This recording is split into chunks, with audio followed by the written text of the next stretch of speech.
Bom, então, mais uma vez, boa noite a todas. Estamos aqui hoje reunidos para fazer a nossa 23ª aula do estudo do curso preparatório de Espiritismo, que inclusive é a nossa penúltima aula dessa etapa dos cursos doutrinários, né? Então, como sempre, nós iniciamos com a correção dos exercícios da aula passada. E no caso foi a aula 22. E aí nós temos o questionário de fixação, que são as 3 perguntas. A primeira pergunta, quem foi Belarmino Bicas? Quem gostaria de fazer? Eu posso fazer? Pode, Silvinha, por favor. Eu pus assim, ele era uma pessoa de perfil muito agitado, muito estressado. Ele não era ruim, mas era muito rabugento, muito exigente com todos e tudo, muito nervoso, briguento e rancoroso. Ô, coitado, fiquei com dó dele. Eu também, viu? Eu também, acho que você exacerbou um tantinho os defeitinhos dele, do nosso querido amigo aí, o Belarmino, né?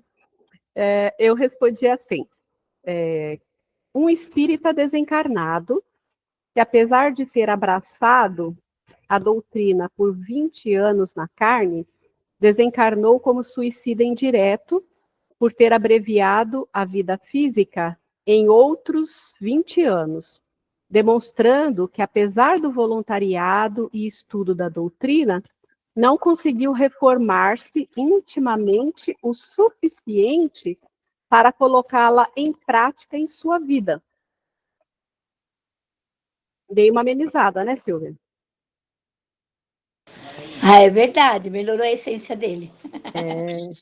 Afinal de contas, ele estava lá no plano espiritual, tendo contato com Humberto de Campos, que ia passar a mensagem psicografada dele. Então, Foi bom que daí ele ajudou muitas pessoas aqui que estavam no nível dele a se melhorar.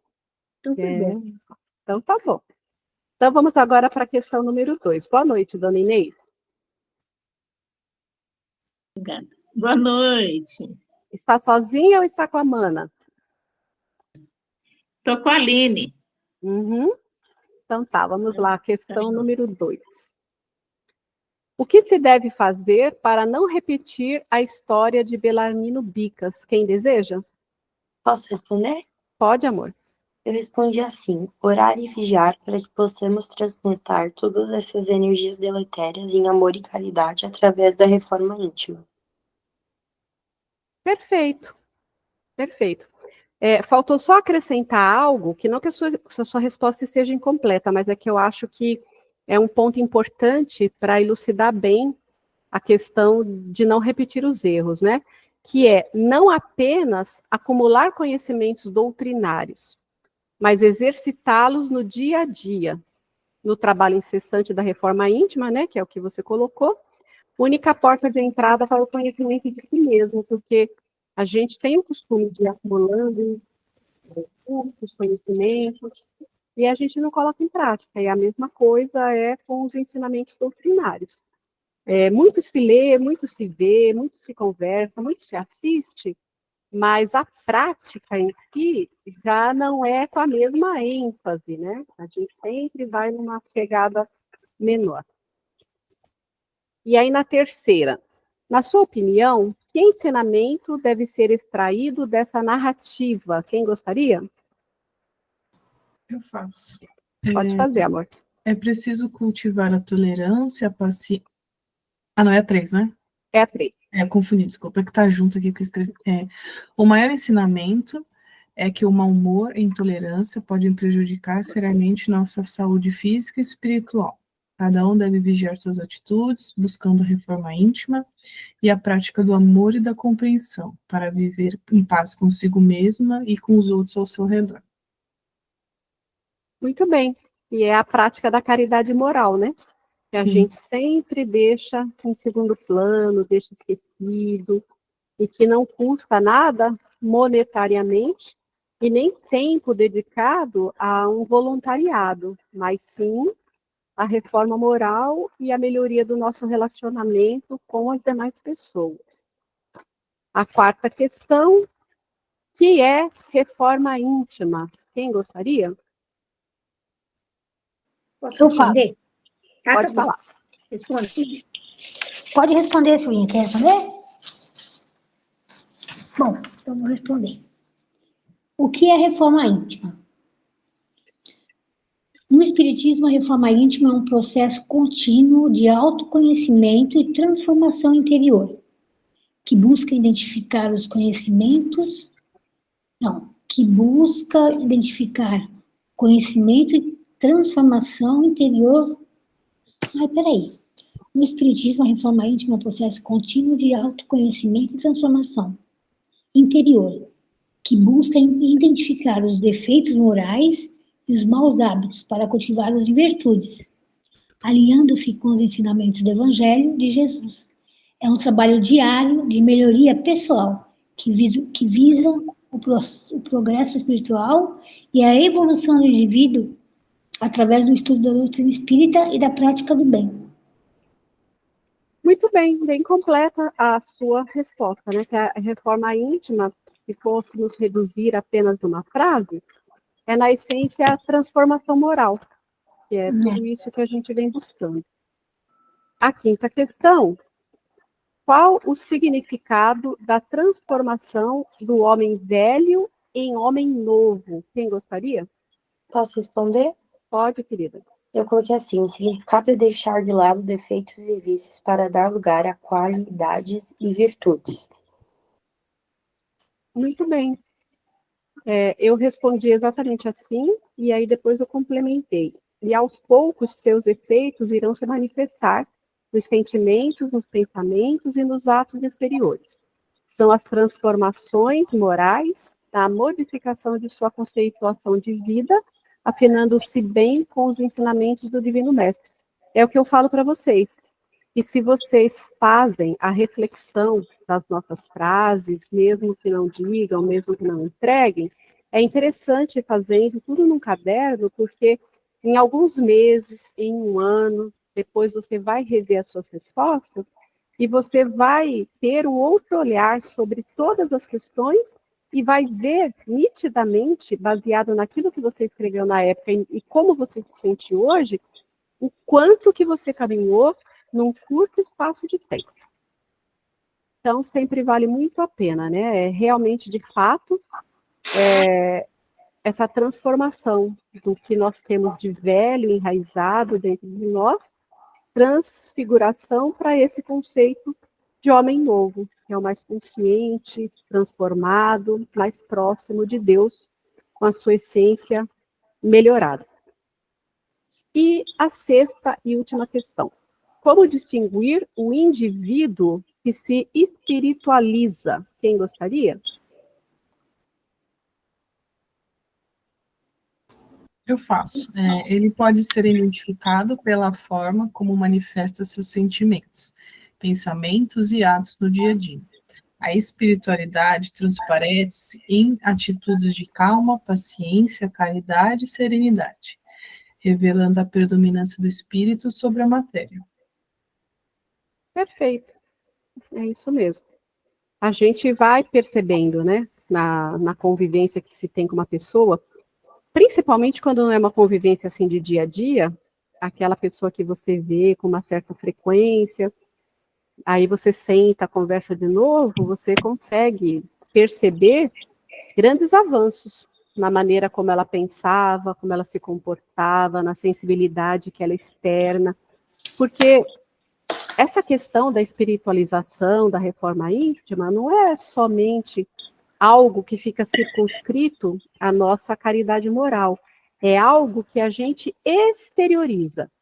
Mesmo sem você querer mostrar-se bonzinho, né? Porque quem quer mostrar, na verdade, não é. Mesmo quando você não percebe, você exterioriza um semblante de mais tranquilidade, de paz, um posicionamento de mais empatia. Selminha, fecha o microfone, por favor. Desculpa. Um sentimento, assim, uma postura de maior empatia para com as pessoas, para com as circunstâncias. Então, é algo muito fácil de se perceber, e o nosso semblante exterioriza mais paz, a nossa postura é uma postura mais tranquila. É uma outra forma de ver, viver e enfrentar as adversidades da vida à medida que nós vamos nos melhorando. E aí nós temos como último da lição 22, a nossa frase de reforma íntima, né? Cada boa ação que você pratica é uma luz que você acende em torno dos próprios passos, né? O sinal verde, lição 39, questões a meditar, página 95. Então, essa frase, ela parece simples, mas ela encerra algo muito profundo. E como nós estudamos, né, estudaremos ainda mais, de uma forma mais profunda, nos próximos cursos, a questão da lei de ação e reação, nós conseguimos aprender bem, nessas aulas que nós tivemos, de que nós somos responsáveis por tudo aquilo que nós fazemos, que nós escolhemos, e que nós temos o livre-arbítrio justamente para que a gente possa ir traçando a nossa trajetória. Então, toda boa ação que a gente pratica, toda a nossa ascendência no bem, ela faz essa mudança energética, essa frequência vibratória, que eu acabei de colocar para vocês com relação à última questão, e ela realmente acende uma luz em torno dos nossos passos, porque melhora o nosso campo vibratório, aumenta a nossa sintonia com a espiritualidade maior, consequentemente, a nossa defesa espiritual, energética, também fica mais blindada, e a nossa postura, a nossa atitude pautada no bem, ela serve como nosso advogado em qualquer lugar que a gente vá se inscrever, andar, passear, falar com os outros. Não precisa ser necessariamente aquelas pessoas com quem a gente convive, de quem a gente auxiliou, de alguma forma, que venha em nosso socorro quando nós precisarmos, mas Deus coloca outras pessoas que se sintonizam com aquilo para nos auxiliar em qualquer lugar. Então, literalmente, é como um advogado que está disposto a te defender em qualquer lugar que você necessite, bastando apenas fazer uma ligação. E assim é com todas as nossas ações do bem. Então, vale muito a pena trilharmos esse caminho e construindo o nosso amanhã melhor. Bom, então, com essas questões, nós encerramos aqui a correção da aula 22. Alguém tem alguma dúvida? Gostaria de fazer alguma pergunta? Não, né? Então, vamos passar para a aula 23. Deixa eu colocar aqui, mudar o layout.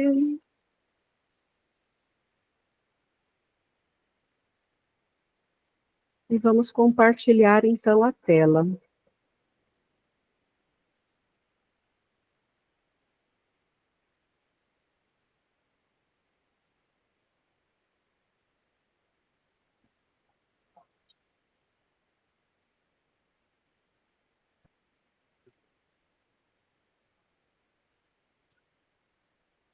Então, muito bem. Nós temos aqui a 23ª aula, como eu falei, é a nossa penúltima, né? Do estudo do curso preparatório de Espiritismo. E na parte A, nós temos a biografia de Allan Kardec, o codificador da doutrina espírita. E na parte B, nós já temos as atividades. Essa aula é uma aula um pouquinho mais curta. Então, vamos à biografia de Allan Kardec. Aí nós temos o busto, né, de Allan Kardec, conforme se apresenta nos livros da codificação. E vamos ao texto. Codificador da doutrina espírita. Hippolyte Léon Denisard Rivail nasceu em Lyon, França, às 19 horas do dia 3 de outubro de 1804, de família católica, mãe prendada e afável e pai juiz. Realizou seus primeiros estudos em Lyon e, aos 10 anos, é enviado a Yverdon, Suíça, para a Escola Modelo da Europa, um instituto de educação fundado em 1805 pelo grande educador Joan Pestalozzi, 1746-1827. A dimensão do educador Pestalozzi fora estabelecida em seu epitáfio, o educador da humanidade. Pelo seu educandário passaram personalidades ensinando e aprendendo. Aprendendo como o aluno Rivail. E o amor é o eterno fundamento da educação. As portas do castelo onde funcionava o Instituto Pestalozzi eram abertas durante o dia.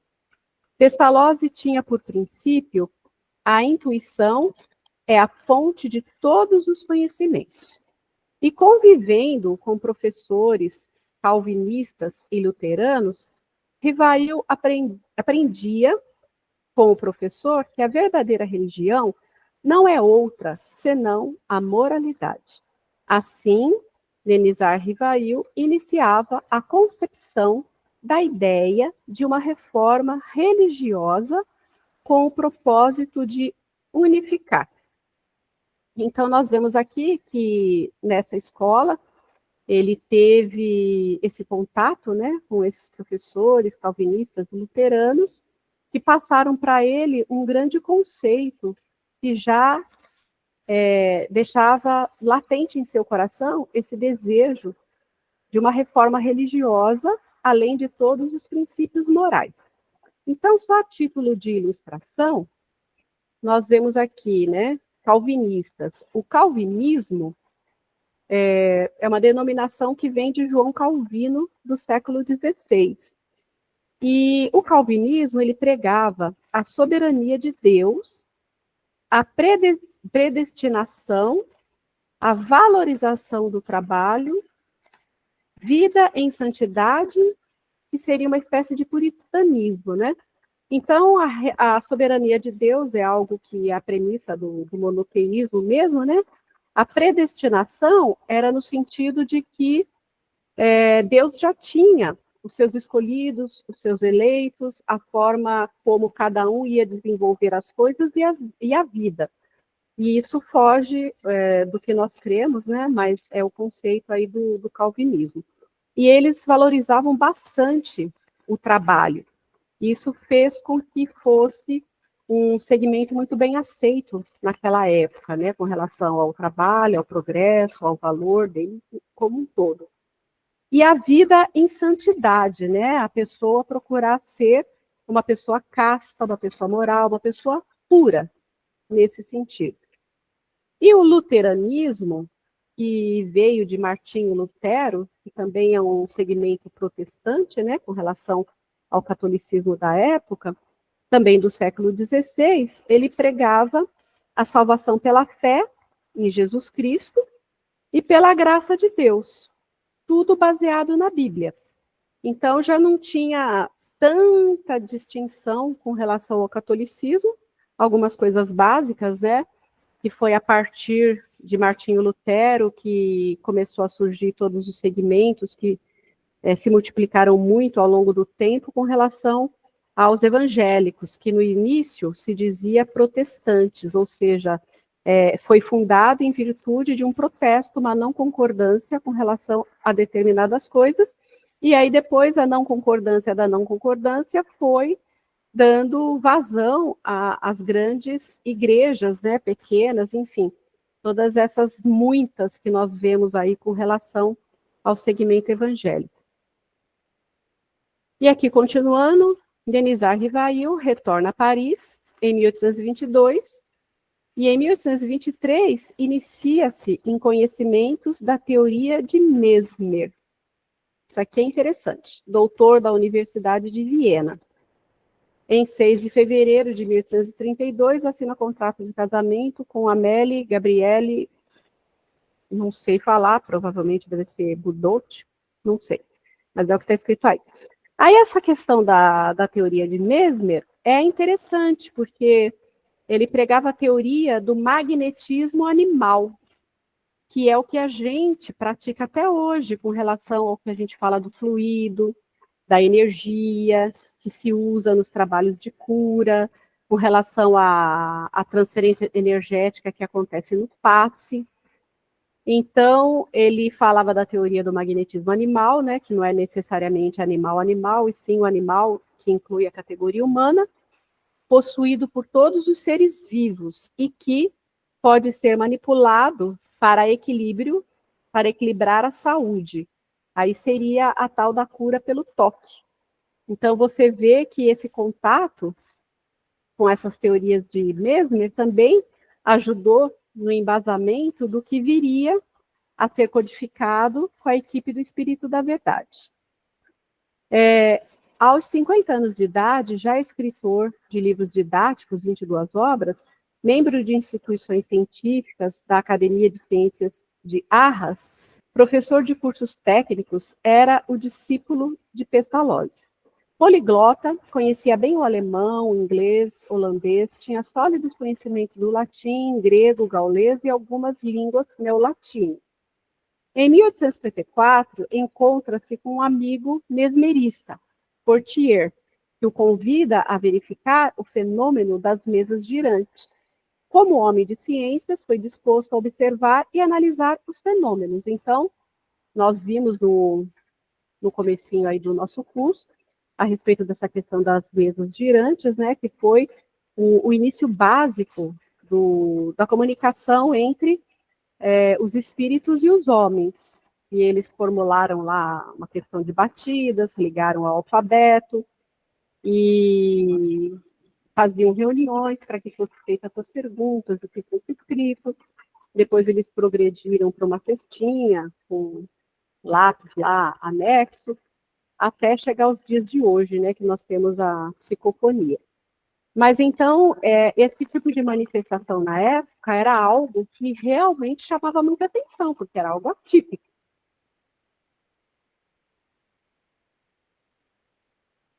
E Kardec foi convidado, então, né, para presenciar uma dessas sessões, e foi como um homem de ciências que ele era, porque aqui nós tivemos uma breve noção de toda a formação acadêmica que ele tinha, que não tinha um cunho religioso. Então, ele foi disposto a observar e analisar os fenômenos. Escreveu em suas anotações que era um fato que não havia possibilidade de descrer. Havia uma força desconhecida ainda, mas inteligente, que o movia. Entreviu as leis que regem as relações entre o mundo visível e o invisível. Então, a partir disso, ele começou a dar aquela credibilidade em tudo aquilo que estava se passando, que ele mesmo concluiu que não tinha como ser algo que não poderia se descrever, e começou a acreditar nessas relações entre o mundo visível e o invisível. Em maio de 1855, conheceu as filhas do Sr. Baldin, que tinha 14 e 16 anos. Eram crianças despidas de preconceitos e vaidades. Teve Rivail conhecimentos com espíritos que se comunicavam. De início, com Zéfiro. Certo dia constatou presença do Espírito da Verdade, dirigente de uma falange de espíritos que vinham cumprir a promessa de Jesus, o Consolador prometido, a terceira revelação. Então, hoje é sabido que o Espírito da Verdade, na verdade, era o próprio Jesus. As comunicações recebidas foram escritas, analisadas e codificadas pelo professor Hippolyte Léon Denisard Rivail. Aos 18 de abril de 1857, sob o pseudônimo de Allan Kardec, nome que teve em uma encarnação como sacerdote druida, publica a primeira obra da doutrina espírita, o Livro dos Espíritos. Então, como ele era uma pessoa do meio acadêmico e muito conhecido, ele preferiu adotar esse pseudônimo de Allan Kardec, que foi revelado a ele, que ele teve uma reencarnação como sacerdote druida, né? Então, ele usou esse pseudônimo, de uma certa forma, para distinguir a vida social e acadêmica do homem com aquilo que ele estava começando a vislumbrar na sua verdadeira missão. Esta obra traz lições importantes: as causas primárias, mundo espírita ou dos espíritos, as leis morais, esperanças e consolações. Contém os princípios da doutrina espírita sobre a imortalidade da alma, a natureza dos espíritos e suas relações com os homens, as leis morais, a vida presente e a vida futura, e o porvir da humanidade. Inicia em 1º de janeiro de 1858 a publicação da Revista Espírita, e outras obras vieram em seguida. Em janeiro de 1861, publica o Livro dos Médiuns, relativo à parte experimental e científica, e em abril de 1864 surge o Evangelho segundo o Espiritismo, contendo a explicação das máximas do Cristo, sua concordância com o Espiritismo e sua aplicação às diversas situações da vida. Em 1º de agosto de 1865 é publicado O Céu e o Inferno, ou A Justiça Divina segundo o Espiritismo. Em 6 de janeiro de 1868, a Gênese, os Milagres e as Predições. A revelação espírita mostra-nos o destino do homem depois da morte. Esclarece aos homens questões como a utilização do livre-arbítrio e suas consequências. Daí, a autoridade da doutrina espírita. É um conjunto de princípios que se fundamenta como filosófico, científico e religioso, que é o que nós vimos até aqui, né? Allan Kardec desencarnou em 31 de março de 1869, vítima de um aneurisma cerebral.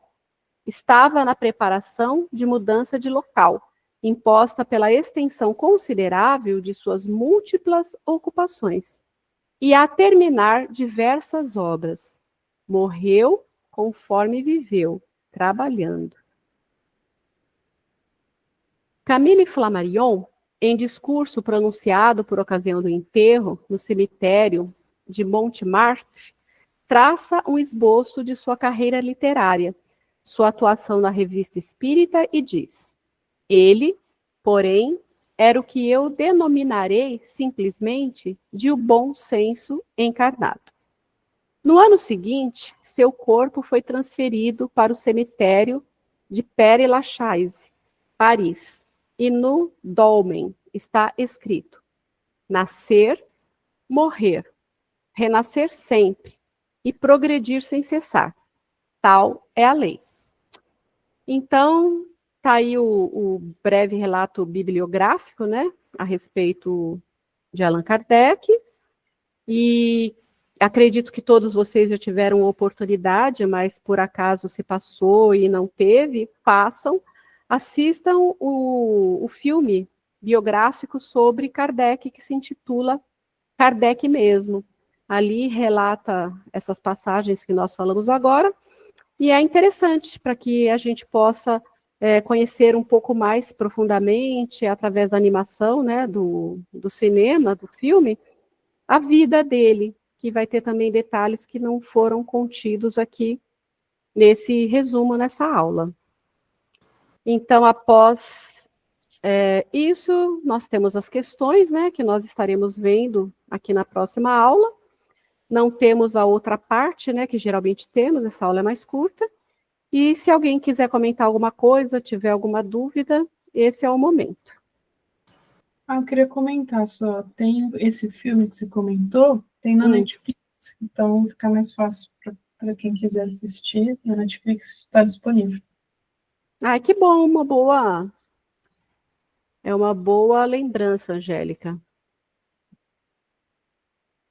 E então, ninguém quer fazer mais nenhum comentário? Podemos dar por encerrada essa aula 23?